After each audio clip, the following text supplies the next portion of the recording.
টাটকা লাউ বা কুমড়ার শাক দিয়ে এই রেসিপিটা থাকলে হাঁড়ির ভাত একটু বেশিই লাগে। এখানে আমি টাটকা শাক দিয়ে আর হলো মাছ, এখানে যে কোনো মাছই দেওয়া যেতে পারে। এখানে আমি তেলাপিয়া মাছ ছিল, আর হচ্ছে বড় সাইজের 2টা পেঁয়াজ আর 4টা রসুনের কোয়া বড় সাইজ, আর 10টা কাঁচামরিচ দিয়ে লাউয়ের পাতা দিয়ে আবার ঢেকে দিচ্ছি।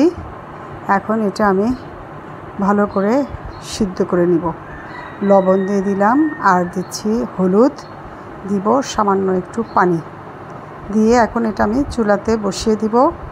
এটা ভালোভাবে সিদ্ধ হয়ে পানিটা শুকিয়ে যাওয়া পর্যন্ত। এই যে পানি শুকিয়ে গেছে, আর মাছগুলোও সিদ্ধ হয়ে গেছে, পাতাও সিদ্ধ হয়ে গেছে। গরম গরমই এখন আমি এটা মাছগুলো উঠিয়ে নিচ্ছি। আমার তো আর তর্স হয়েছে না, চটফট গরমে শিলপাটায় চলে আসলাম। মাছের কাঁটাগুলো বেছে নিচ্ছি। মাছের কাঁটাগুলো বেছে নিয়ে এগুলো আমি সবগুলা খুব সুন্দরভাবে পালিশ করে বেটে নিব। এই যে মাছের কাঁটা, বড় বড় কাঁটা সবই ফেলে দিলাম, ছোট কাঁটাগুলো থাকলে শিলপাটাতেই বেটে যাবে। খুব সুন্দর করে আমি মরিচ, পেঁয়াজ, রসুনের সাথে মাছগুলো বেটে নিচ্ছি। এই যে আমার বাটা হয়ে গেছে।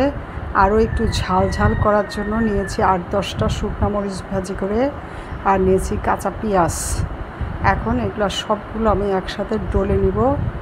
মজাদার ভর্তা তৈরি হতে যাচ্ছে, যেটা খেলে সারা জীবন মুখে লেগে থাকবে। তোমরাও একবার ট্রাই করো।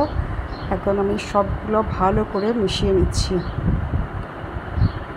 কাঁচা পেঁয়াজ আর শুকনা মরিচ, সাথে দিচ্ছি কিছু পেঁয়াজের বেরেস্তা, আরও একটু ইয়ামি করার জন্য। দারুণ ডেলিশিয়াস একটা খাবার, খুবই মুখরোচক, ঝাল ঝাল, গরম ভাতের সাথে জাস্ট ফাটাফাটি। এখন দিচ্ছি সরিষার তেল, 1 চৌল দিছি, আরও দিয়েছি আমি, সেটা স্কিপ হয়ে গেছে। একটু সরিষার তেলটা বেশি করে দিতে হবে। এখন ভালো করে আবার আমি মেখে নিচ্ছি।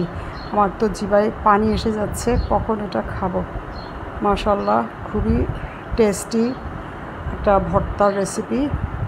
এখন এটা আমি খাওয়ার পালা। তোমরাও এরকম করে বানিয়ে খেয়েও, সবার সাথে শেয়ার করো গরম ভাতের সাথে। জাস্ট ওয়াও, কি যে মজার খাবার ছিল এটা।